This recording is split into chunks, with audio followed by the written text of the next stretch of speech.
પ્રકરણ 11 ભારત જળ સંસાધન। વિદ્યાર્થી મિત્રો, જળ છે તો જીવન છે। જળ વિના પૃથ્વી પર કોઈપણ પ્રકારના જીવનની કલ્પના થઈ શકે તેમ નથી। જળ સંસાધનનો કોઈ બીજો વિકલ્પ નથી। તેના ઉપયોગની યાદી ઘણી લાંબી છે। સમગ્ર સજીવ સૃષ્ટિ પણ જીવન ટકાવી રાખવા જળનો જ ઉપયોગ કરે છે। કોઈપણ દેશની સમૃદ્ધિનો આધાર તેની ખેતી અને તેમાં વપરાતા જળ ઉપર છે। જળની વિશેષ જરૂરિયાત પીવામાં અને ઘરેલું કાર્યોમાં તથા ઉદ્યોગોમાં રહે છે। વધતી જતી વસ્તી અને વિકાસ કાર્યોમાં જે ઝડપે અને જથ્થામાં જળ વપરાય છે તે રીતે જળની અછત સર્જાતી જાય છે। તે બાબતને ધ્યાને રાખીને જળનો વિવેકપૂર્વક ઉપયોગ ખૂબ જ જરૂરી છે। જળ એ મર્યાદિત સંસાધન છે। તેના સ્થાને કોઈપણ સંસાધન ઉપયોગમાં લઈ શકાય તેમ નથી। વિદ્યાર્થી મિત્રો, પર્યાવરણ જીવંત છે તો તે જળ સંસાધનને કારણે જ। તેથી જળ એ જીવનનું અભિન્ન અંગ છે। જળ સ્રોતો। જળ સ્રોતના મુખ્ય 3 પ્રકાર છે। 1. વૃષ્ટિય જળ। 2. પૃષ્ઠીય જળ। 3. ભૂમિગત જળ। 1. વૃષ્ટિય જળ। પૃથ્વી પર જળ સંસાધનનો મૂળ સ્રોત વૃષ્ટિ છે। નદી, સરોવર, ઝરણા અને કૂવા એ ગૌણ સ્રોત છે। આ બધા જ સ્રોત વૃષ્ટિને આભારી છે। 2. પૃષ્ઠીય જળ। પૃથ્વીની સપાટી પરનું જળ નદી, સરોવર, તળાવ, સાગર, ઝરણા વગેરે સ્વરૂપે જોવા મળે છે। તે પૃષ્ઠીય જળ છે। 3. ભૂમિગત જળ। મુખ્ય જળ સ્રોતમાં ભૂમિગત જળનું સ્થાન પણ અગત્યનું છે। પૃષ્ઠીય જળના અવશોષણથી ભૂમિગત જળ પ્રાપ્ત થાય છે।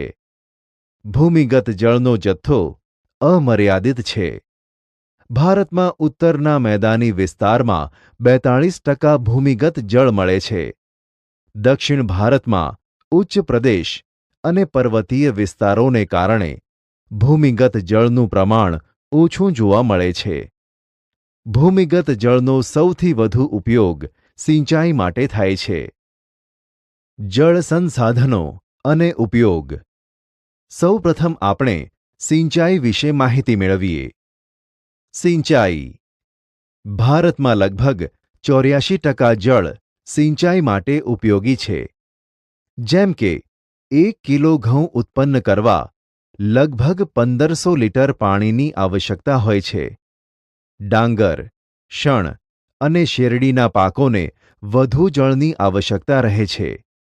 પ્રાચીન સમયથી પાણીનો ઉપયોગ સિંચાઈ માટે થતો આવ્યો છે। કાવેરી નદીમાંથી ગ્રાન્ટ એનિકટ નામે જાણીતી નહેરનું નિર્માણ 2જી સદીમાં થયું હતું, જ્યારે 1882માં ઉત્તર પ્રદેશની પૂર્વીય યમુના નહેરનું નિર્માણ કરવામાં આવ્યું હતું। ભારતમાં સિંચાઈના મુખ્ય 3 માધ્યમો છે। 1. કૂવા અને ટ્યુબવેલ। 2. નહેરો। 3. તળાવો। આ પૈકી કૂવા અને ટ્યુબવેલ સિંચાઈના મુખ્ય માધ્યમો છે। નહેરો તથા તળાવો અનુક્રમે 2જા અને 3જા સ્થાને આવે છે। નહેરો દ્વારા સિંચાઈ સતલુજ, યમુના અને ગંગાના વિશાળ મેદાનો તથા પૂર્વના તટીય મેદાનોમાં આવેલ મહાનદી, ગોદાવરી, કૃષ્ણા અને કાવેરીના મુખ ત્રિકોણ પ્રદેશોમાં થાય છે। કૂવા અને ટ્યુબવેલ એ કાંપના મેદાનોમાં સામાન્ય છે। તળાવો દ્વારા થતી સિંચાઈ પૂર્વ અને દક્ષિણના રાજ્યોમાં વધારે છે। વિદ્યાર્થી મિત્રો, હવે આપણે બહુહેતુક યોજનાઓ વિશે માહિતી મેળવીએ। બહુહેતુક યોજનાઓ। ભારતમાં અનેક નાની મોટી નદીઓ વહે છે। ભારતનો જળ પરિવહન સમૃદ્ધ છે। એનું કારણ ભારતનું ભૂપૃષ્ઠ એવું છે કે અનેક નદીઓ બીજી નદીઓને મળીને તેનું જળ સમુદ્રમાં ઠાલવે છે. આ જળનો ઉપયોગ અનેક હેતુઓ માટે થાય તે માટે બહુહેતુક યોજનાઓ વિવિધ નદીઓ પર બનાવવામાં આવી છે. બહુહેતુક યોજના એટલે નદી ખીણો સાથે સંકળાયેલ વિભિન્ન સમસ્યાઓને હલ કરવી.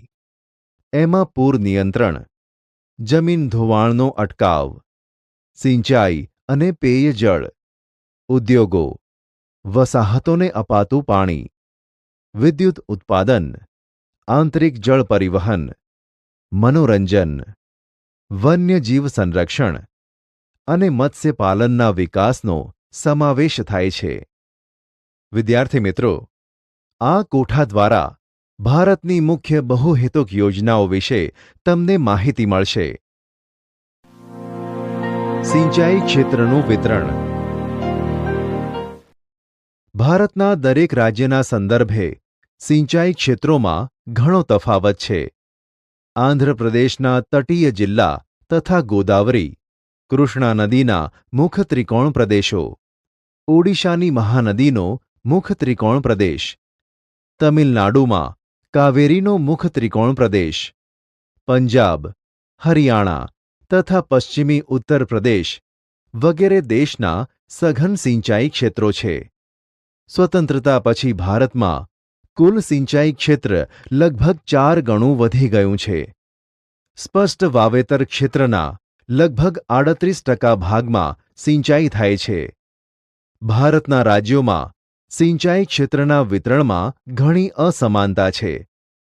મિઝોરમમાં સ્પષ્ટ વાવેતર ક્ષેત્રના કેવળ 7.3% વિસ્તારમાં સિંચાઈ ક્ષેત્ર જોવા મળે છે, જ્યારે પંજાબમાં સિંચાઈ ક્ષેત્રનું પ્રમાણ 90.8% છે. કુલ સિંચાઈ ક્ષેત્રનું પ્રમાણ સ્પષ્ટ વાવેતર ક્ષેત્રના સંદર્ભમાં ઘણું જ અસમાન છે. પંજાબ, હરિયાણા, ઉત્તર પ્રદેશ, બિહાર, જમ્મુ અને કાશ્મીર, તમિલનાડુ અને મણિપુરમાં વાવેતરના કુલ વિસ્તારના 40%થી વધુ વિસ્તાર સિંચાઈ હેઠળ છે. જળ સંકટ. જળ એ કુદરત થકી મળેલી અણમોલ ભેટ છે. વધતી જતી વસ્તી માટે અનાજની વધતી માંગ, રોકડિયા પાકો ઉગાડવા, વધતા જતા શહેરીકરણ અને લોકોના બદલાતા જતા જીવન ધોરણના પરિણામ સ્વરૂપે પાણીની અછત નિરંતર વધતી જાય છે.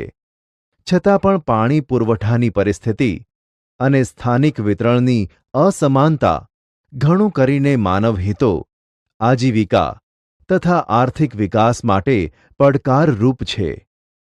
હાલમાં પણ પશ્ચિમ રાજસ્થાનના શુષ્ક ક્ષેત્રો તથા દ્વીપકલ્પીય ઉચ્ચ પ્રદેશના આંતરિક ભાગોમાં જળ સંકટની ગંભીર સમસ્યા છે. સેંકડો ગામો તથા કેટલાક નગરોમાં પણ પાણીની ગુણવત્તા ઘટી રહી છે. તેનાથી જળજન્ય અનેક રોગો ફેલાય છે. પેયજળની પ્રાપ્યતા તથા શુદ્ધતા જીવનની મૂળભૂત જરૂરિયાતો છે. પીવાના પાણીની સગવડો વધારવા માટે કરેલા પ્રયત્નો છતાં પણ પાણીની માંગ અને તેના પુરવઠા વચ્ચે ઘણું અંતર છે. આજે પણ ભારતમાં 8% શહેરોમાં પેયજળની તીવ્ર અછત છે. દેશના લગભગ 50% ગામોને આજે પણ સ્વચ્છ પેયજળ ઉપલબ્ધ કરવાનું કામ બાકી છે. ભારતમાં સિંચાઈની સગવડમાં ઘણો વધારો થયો છે. છતાં પણ 2/3 કૃષિ ક્ષેત્રો હજી વરસાદ પર આધાર રાખે છે.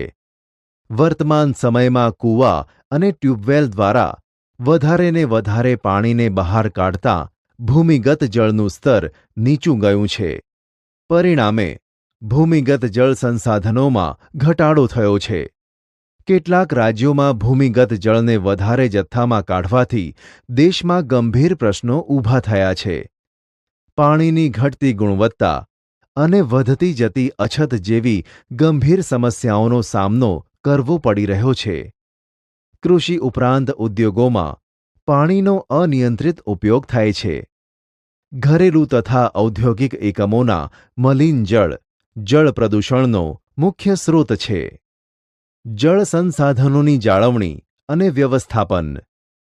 આપણે સૌ જાણીએ છીએ કે ઉપલબ્ધ જળ મર્યાદિત છે. તેનું વિતરણ પણ અસમાન છે. સાથે સાથે પ્રદૂષિત જળની સમસ્યા છે. માટે વિવેકપૂર્ણ ઉપયોગ તથા પર્યાપ્ત જળની પ્રાપ્યતા માટેની જાળવણીના ઉપાયો હાથ ધરવાની આવશ્યકતા છે. જળ એવું સંસાધન છે, તેનો સીધો સંબંધ સમગ્ર જીવસૃષ્ટિ સાથે જોડાયેલો છે. જળ સંસાધનોની જાળવણીના ઉપાયો અલગ અલગ કક્ષાએ કરવાની જરૂર છે. જળ સંસાધનની જાળવણી જળ સંરક્ષણ તરીકે ઓળખાય છે.